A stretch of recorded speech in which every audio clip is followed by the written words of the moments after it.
Good morning, everybody. The webinar will begin shortly. We've got another minute until 10 a.m.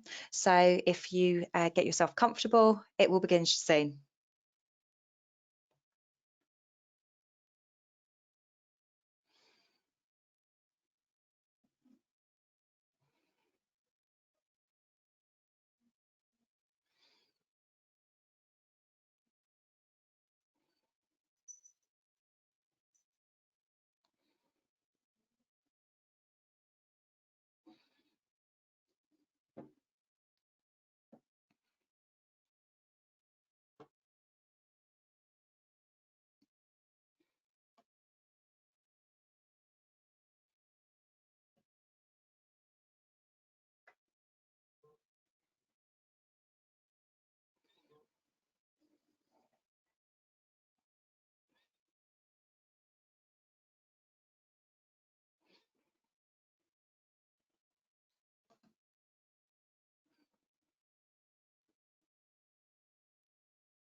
Hi, everyone. It's 10 o'clock here on Wednesday, 27th of January.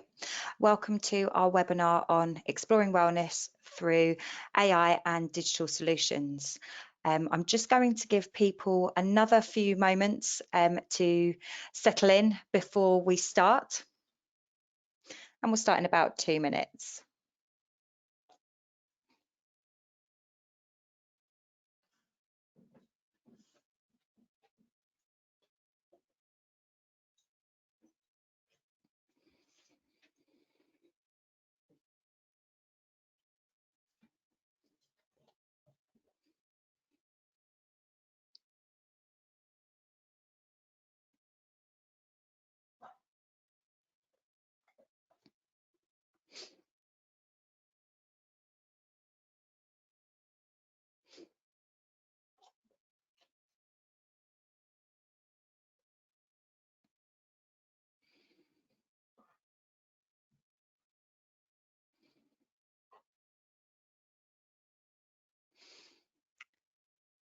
I can see lots of people starting to join us now. Welcome, everybody. We'll be starting very shortly. Just giving people a few more moments.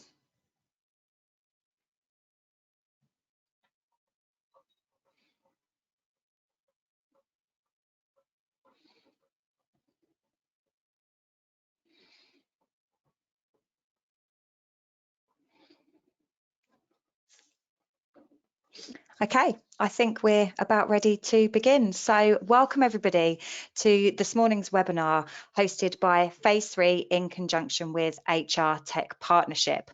Today we're going to be exploring wellness through AI and digital solutions, and we are joined by an expert panel today.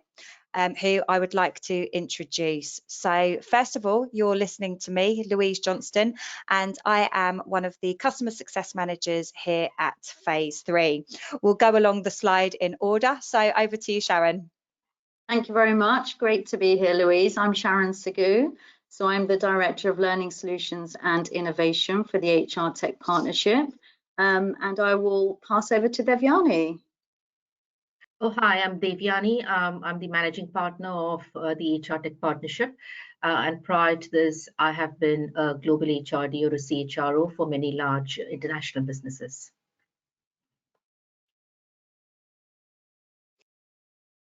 Over to you, Marcelo. Okay, hi, everyone. Delighted to be here. Marcelo Borges, Organizational Effectiveness Director for Autonomous. Really looking forward to the next few minutes. Thank you, and welcome, Heled. Oh, hi there, I'm Heled. I'm a consultant at PA Consulting, and my specialism is future of work, which I've been doing for about 12 years. Welcome, everybody. Great to have you all here. So to start off with, who are Phase 3? We have been in the HR tech industry for 16 years now. So we not only help our customers to find the right HR technology for them, but we help them to implement their new software, and we consult along with them on every step of the way through the technical journey. So whether that's system administration or payroll managed services, we are the one-stop shop for all things people tech. One of the main things about Phase 3 is our aim to bridge the gap between HR professionals and their tech. My background is very much HR, so a real thing here is about helping HR people to understand technology and the world as it starts to change. A big part of our value is to do with knowledge sharing, and we host lots of sessions like we do today, along with our expert panels, to help you understand this arena. In terms of housekeeping this morning, you can submit questions throughout the session in the questions box. If you look on the right-hand side of your screen, you should have an icon which says questions. If you pop a question in there, I'll be able to see it, and then I can ask it to the panel in the Q&A session at the end. If there's something that you'd like to ask straight away, that's absolutely fine. You can put your hand up, essentially. You should have a hand icon. If you press that, I'll be alerted that there's something you wish to ask, and I will unmute you. Just to let you know, quite obviously in today's world, we're all working in separate locations. So just in case there's any slight transitions between slides, do bear with us as we are all working in different places, as I say. If you have children or animals in the background and you're speaking to the one of the panel, please don't worry. I'll put it out there straight away that I have my son and a dog here as well. So we're quite casual here at Phase 3. Any unanswered questions that you have will be followed up. Do feel free to contact me or Sharon, and to let you know that the session is being recorded. So let's start off with artificial intelligence, and the definition there is artificial intelligence, AI. It's a wide-ranging branch of computer science concerned with building smart machines capable of performing tasks that typically require human intelligence. It is the endeavour to replicate or simulate human intelligence in machines. So what's the impact of AI on HR so far? I think the first one for me is going to be the quite obvious area of recruitment, because AI has made candidate sourcing, selection and matching so much easier for organisation. It improves efficiency, but one of the key things for me as well is that it takes away any unconscious human bias that you might still have. Relating to all areas of HR management, it enables organisation to increase employee engagement. We're talking much more about Generation Z now. There's going to be an expectation of all of these things working for them. So it helps us to build stronger teams, reduce employee turnover, and a few major areas of impact, I would say, are going to be in relation to performance management, people analytics, and of course, workforce planning. But today we're talking in particular about well-being in the workplace, and promoting well-being, of course, helps prevent stress and creates a positive working environment where individuals can thrive. It can be a core enabler of employee engagement and organisational performance. I do have a statement here about AI in particular to wellbeing, and it's about emotion recognition technology, or artificial intelligence, could soon be used as the ultimate employee satisfaction tool. Register employee emotions in a way that can help companies measure real-time engagement with every aspect of the workplace. To me, that sounds both exciting and quite daunting at the same time. So I can't wait to hear the panel's views on that. So of course, when it comes to well-being, there's different types. We've got physical health, mental health, employee, emotional health, and their financial well-being too. And the CIPD survey says that organisations with a well-being strategy have 33% less absence. I think in terms of where I come into this, it goes back to that really traditional saying, I think it was one by Richard Branson actually, that if you look after your staff will look after your business. So of course, by looking after their well-being and having actual strategies in place and offering them wellbeing practices can only be a good thing for your organisation. So before we move over to the panel, I would like to do a quick poll to see whether or not any of you have considered utilising technology to improve employee wellbeing. So I'm going to launch that poll now, and the question will soon come up on your screen. Okay, so hopefully you can see the question in front of you, which is, have you considered utilising technology to improve employee wellbeing? If you'd like to submit your answers now. It's just interesting to see where people sit on this subject. Still collating a few more answers.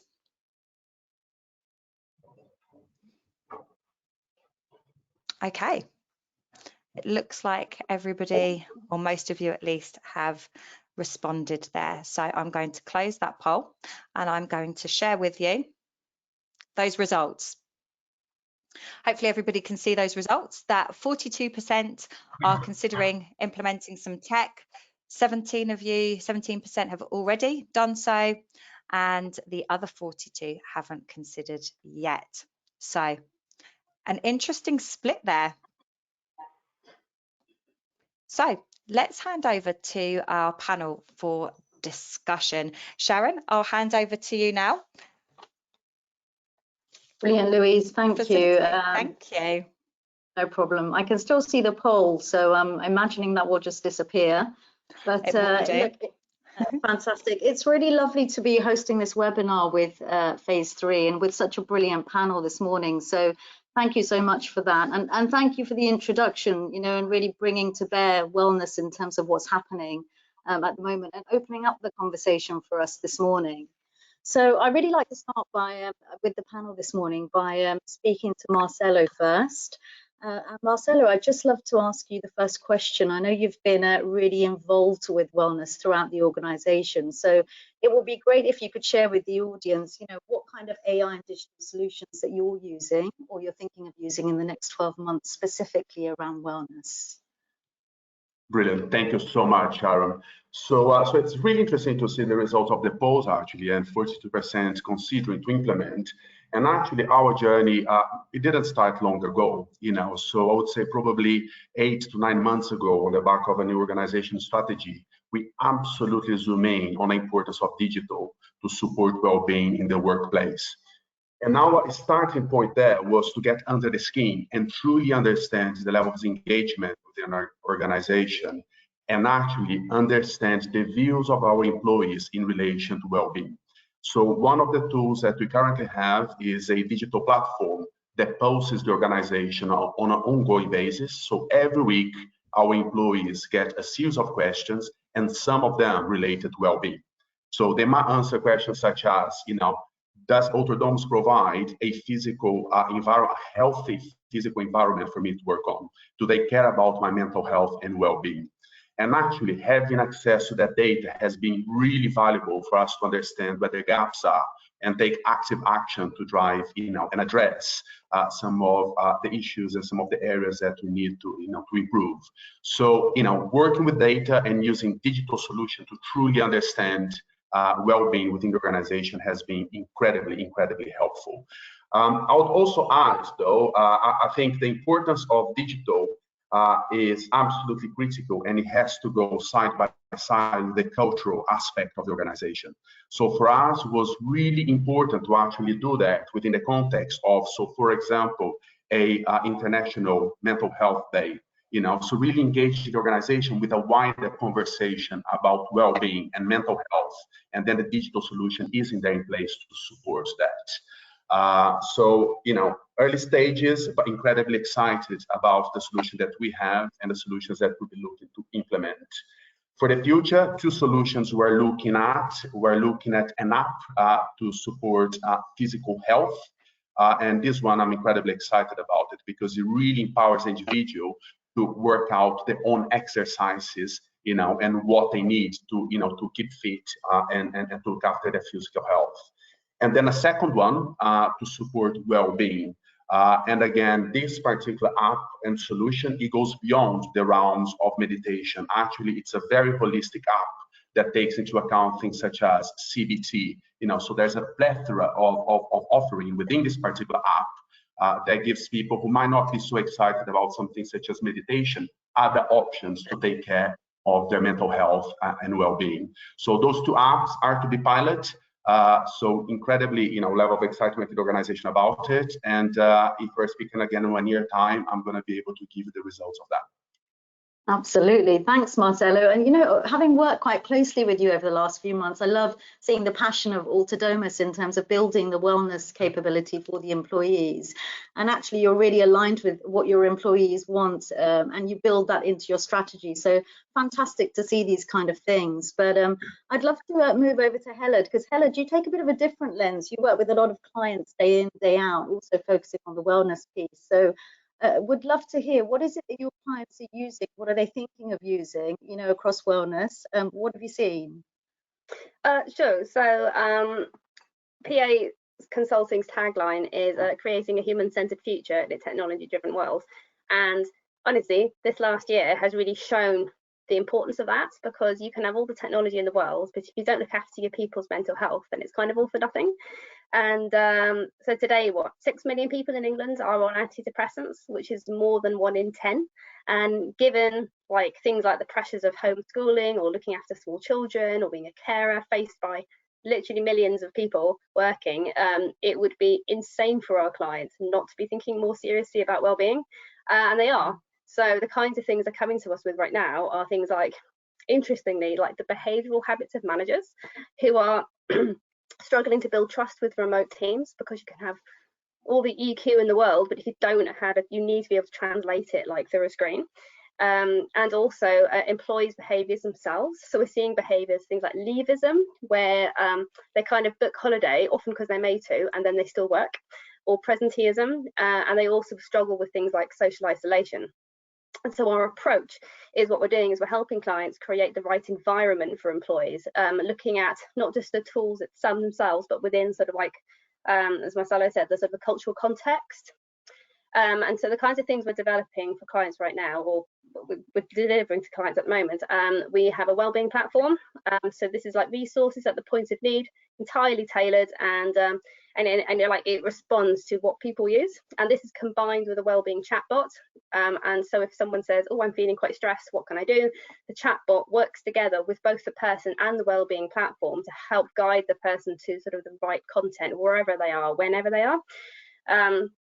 And this also can be used for that, by the employer themselves, who can look at what resources are being used the most, and that will tell HR or a line manager what people are most worried about, therefore helping them create a maybe more targeted response around well-being.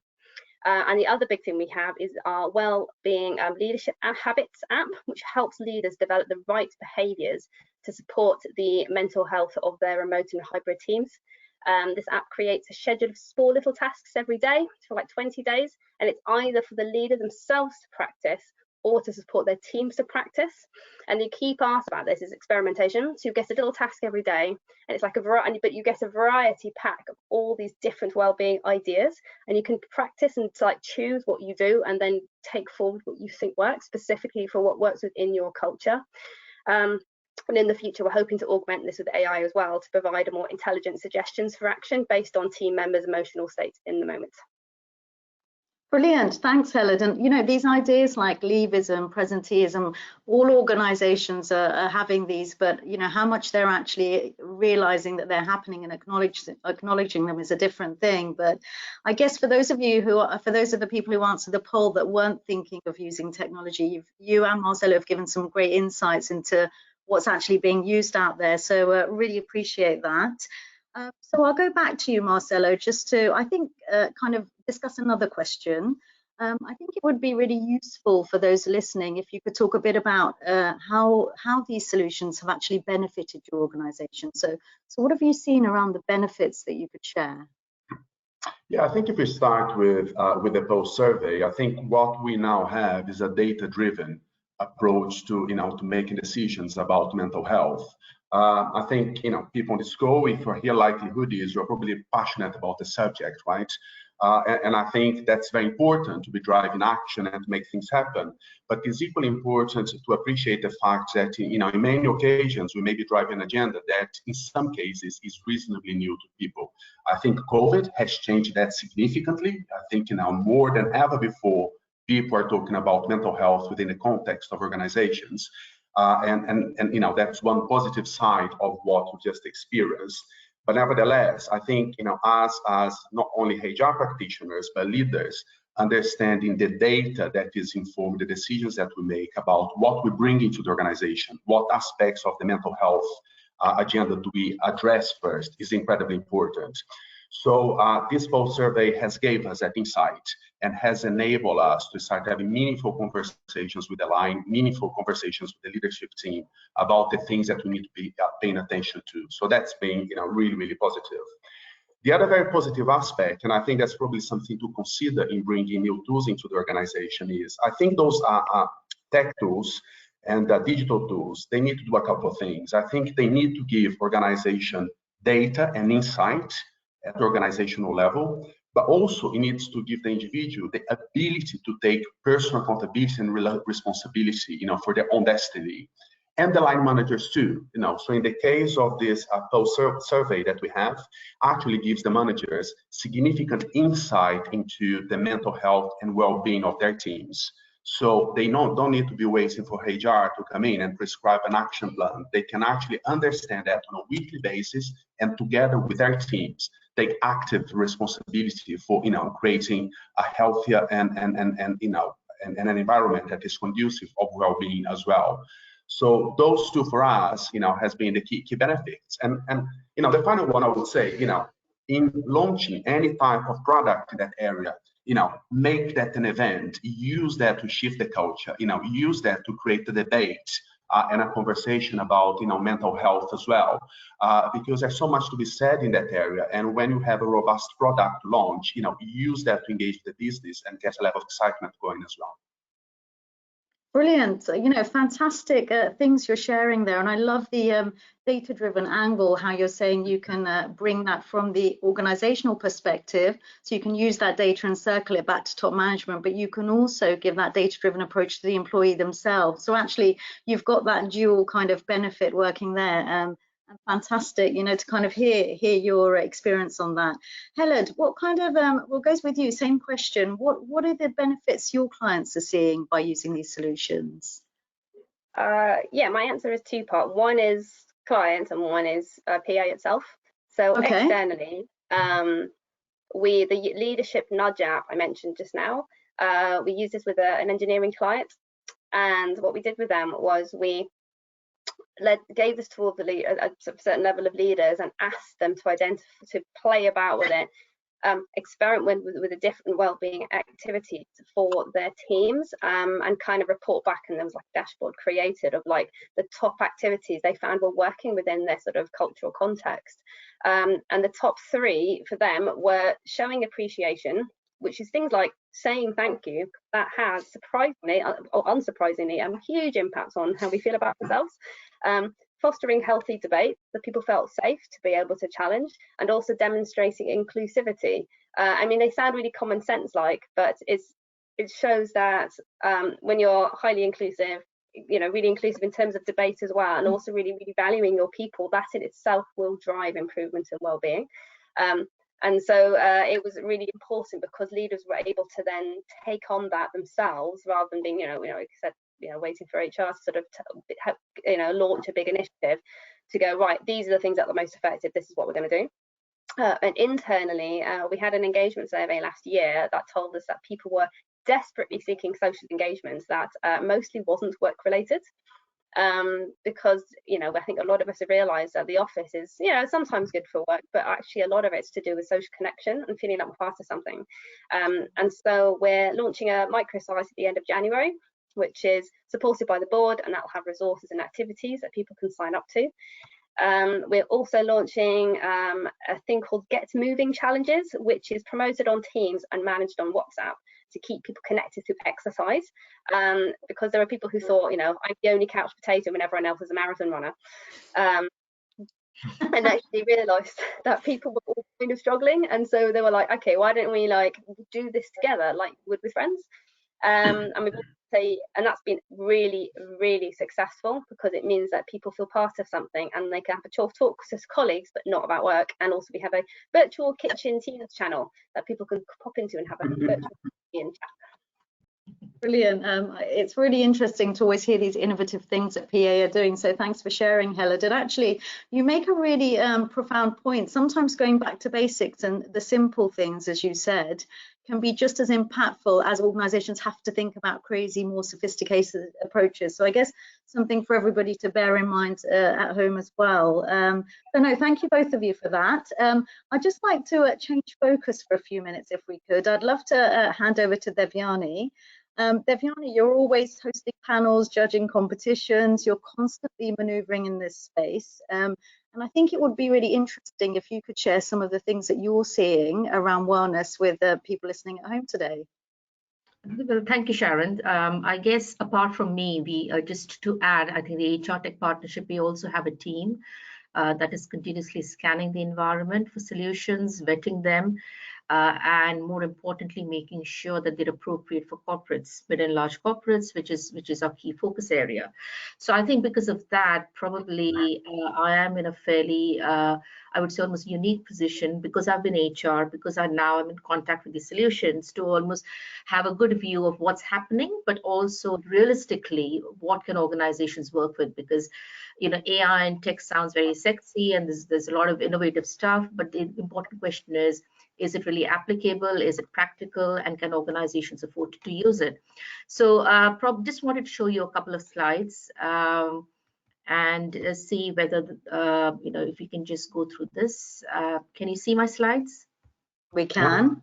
That's great. That's a good first start.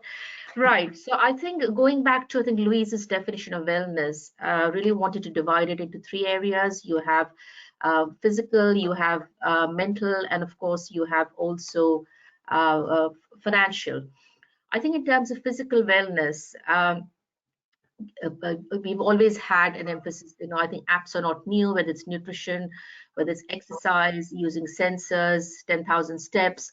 So I think as consumers, we have been fairly familiar with the use of app and technology for some level of physical wellness.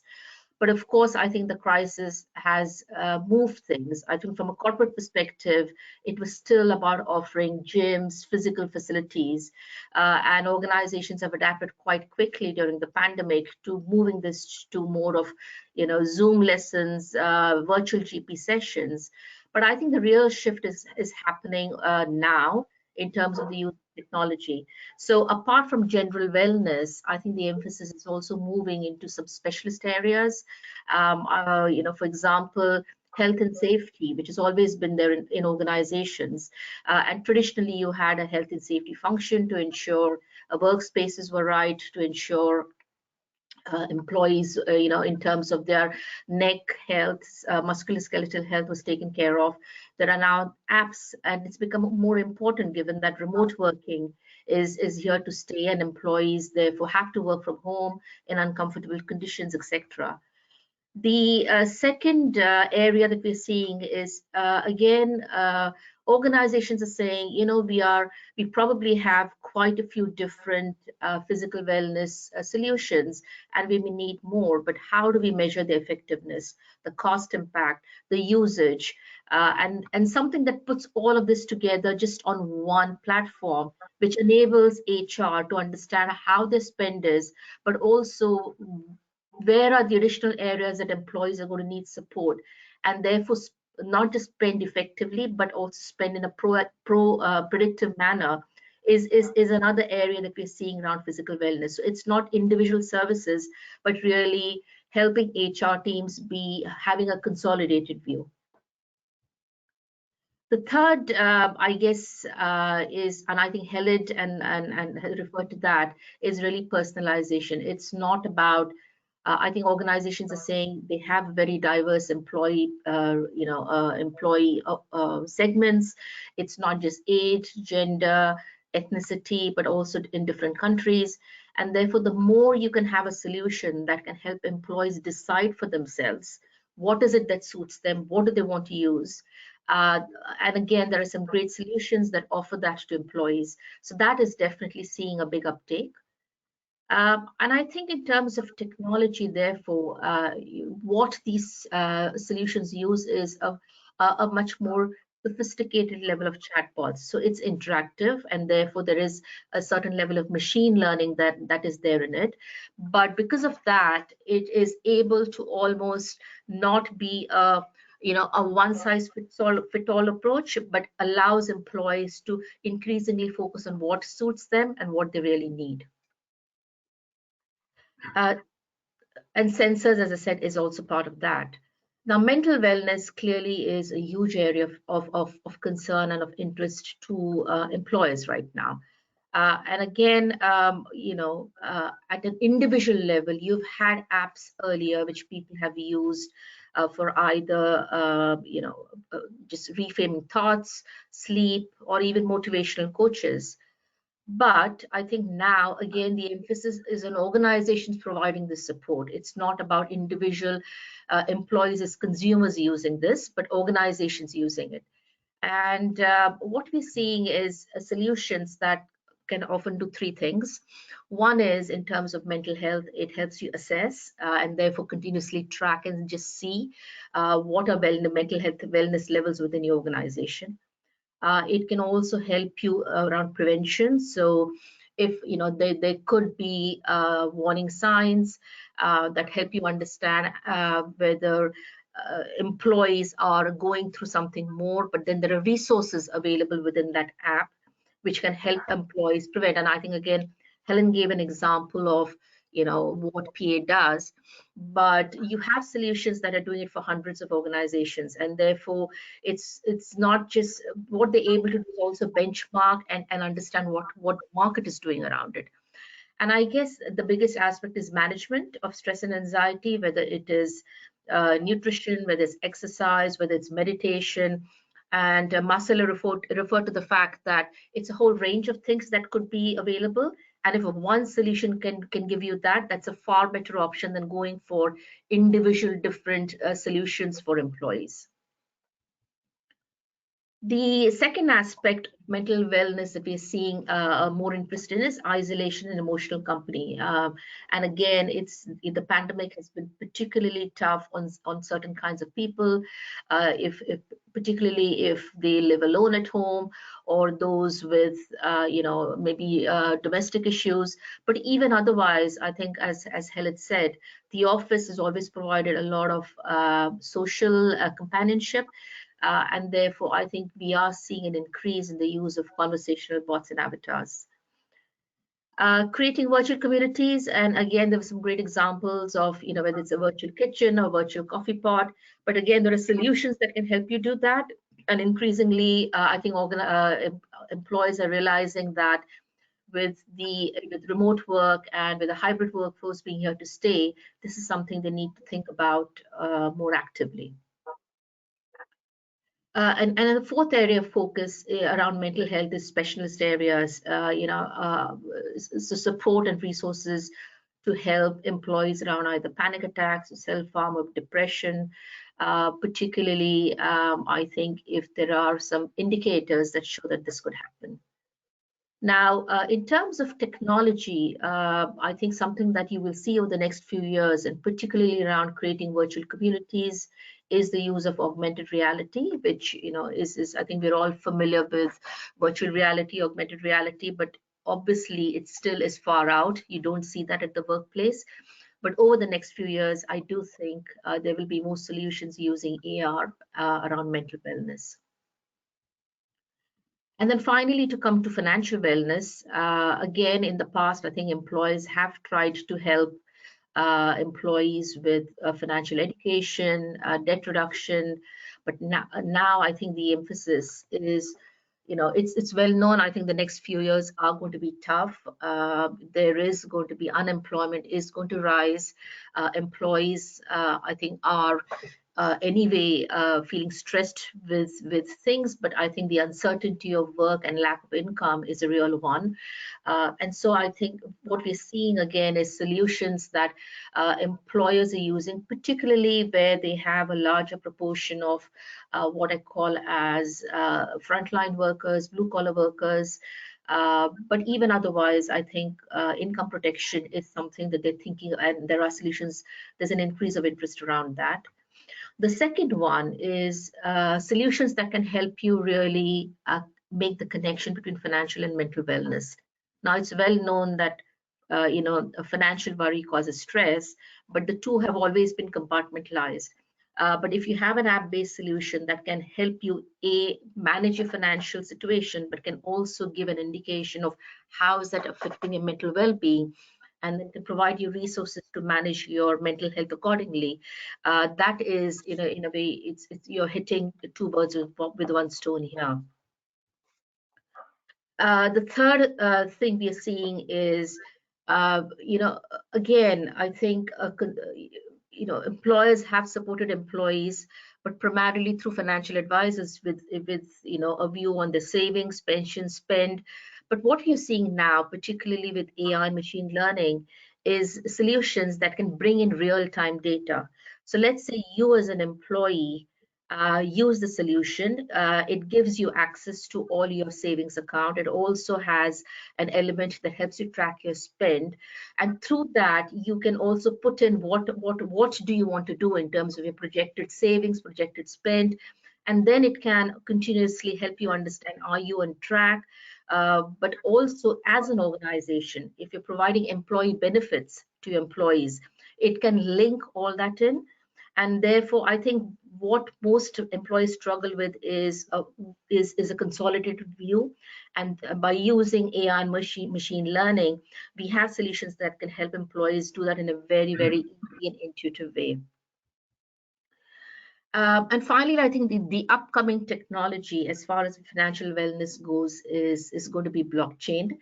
And it's really no surprise, because if you look at fintech, I think blockchain is now a big part of many fintech solutions.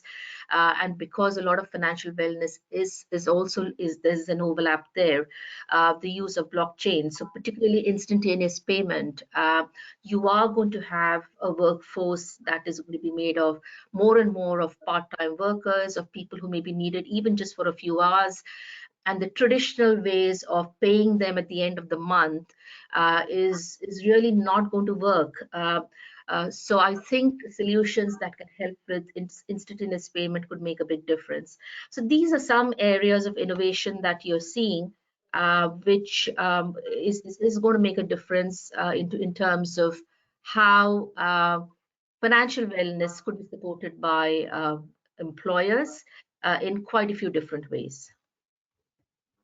Great, thanks, Devyani. And I guess what's striking there is that there's the whole spectrum of the lighter, more light-hearted side of the meditation, perhaps, and actually the more serious side, and how this is affecting those employees that are at home.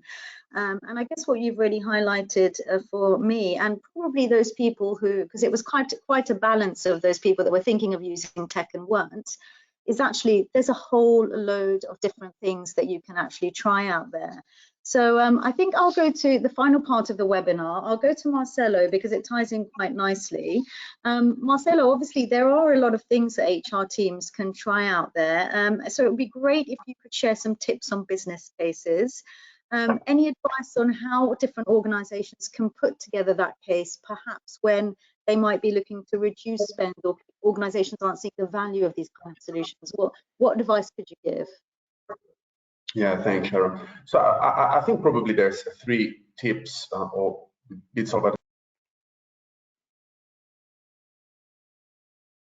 Oh, I think we may have lost Marcelo there. Can you hear me, Marcelo? Yeah. Yeah, I think you're back now. Let's try again if that's okay. Okay, here we go. Let's try it. So I think, tip number 1, I think make sure that well-being lives and breathes in your organization strategy, right? I think that's probably a question around, what is organizational point of view and leadership point of view on well-being. I think it's really important that that's articulated and people at the top table really owns that, that's absolutely critical. In our case, we have linked well-being to our ESG strategy.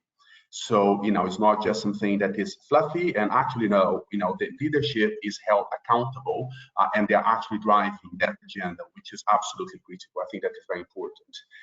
The second point I would suggest is make it data-driven. Make sure that any recommendation you put in front of your top leadership team is backed up by data.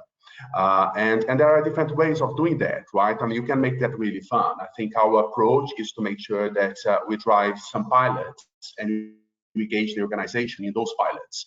I think the issue of experimentation, it's important in here. Go and play, try different things to give you the insight that might make your business case more robust. That would be my number 2. And then finally, number 3, don't stop with the technology. I think the technology is clearly an enabler, but there is a role for leadership in here. There's a role for culture. And it's important that in driving any piece of kit, any piece of technology, you launch that in the right way, supported by the culture and supported by the right leaders in the organization. Thanks, Marcelo. And what's great is actually you and your team at Altadomus, you actually do these things. So you're practicing, living the wellness, linking it to your strategy and actually having a play with different things. So I love that you're basically giving the advice of things you're actually doing. Helen, what advice could you give those listening to building business cases? I would say, because the question is about reducing HR spend, I would be just advise them to be careful about how they view that particular challenge, because it's very easy to judge people's health against business costs, and that's quite a hazardous way forward. Because, so for example, in the first week of January 2021 lockdown, workplace COVID cases spiked 70% as a result of employees not making efforts to make workplaces safe, I presume because it was expensive. And the health and safety executive investigated 4,000 claims of unsafe workplaces in the first half of January. And also, as a side stat, the World Economic Forum has reported that across the world, 12 billion days of productivity are lost every year due to anxiety and depression. And therefore, if a company is thinking, I just want to well-being is important, but we need to save money, it can lead to decisions that not only impact morale, which will then impact productivity, but in this day and age, it can literally kill people. Our death toll in the UK is the 5th highest in the world at 100,000. However, I recognise that the companies that are actually saying we need to figure out how to do this financially, but we want to support their people's well-being is incredible and is a very progressive and the right way to go. And so I would say that they should take a human-centered approach.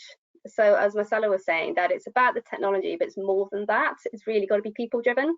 So I would say first look at the macro environment first and look at how well-being is changing by generation. So we used to have work stress, where it was you push away from stress and say, I'm fine, and muddle through and not tell anyone. And now we're in a place where we talk about workplace well-being. So you're pulling towards positive well-being, and that requires you to be open with your feelings and strive to support yourself. And an indicator that we're all going that way is that the downloading of well-being apps in 2020 increased by 6,500%. So these are the kinds of trends that employers should be looking at and capitalizing on.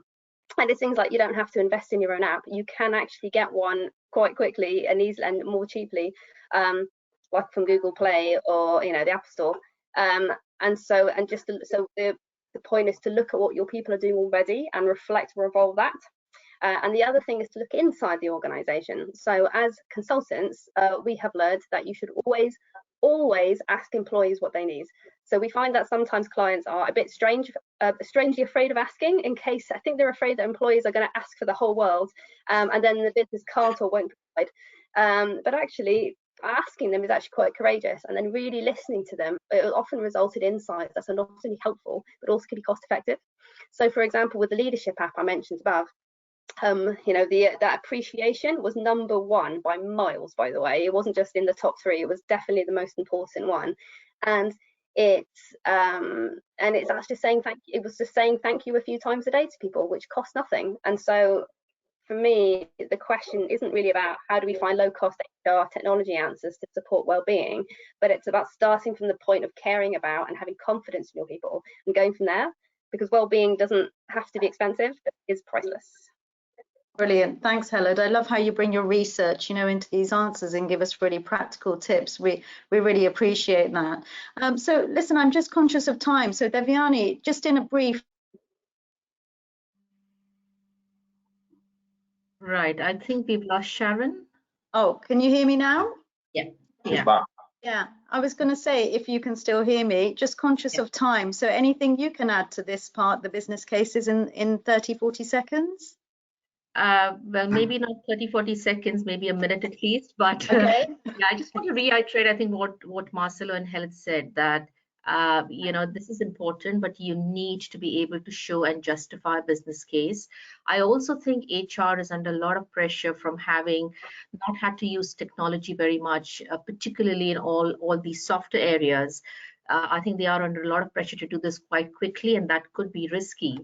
And just to show you, I think last week there was this French company that rolled out this plan to impose wearable alarms, and all it did was make sure that employees had a 6 foot distance between them, and yet the kind of workers kind of rebelled and said it was causing them more stress.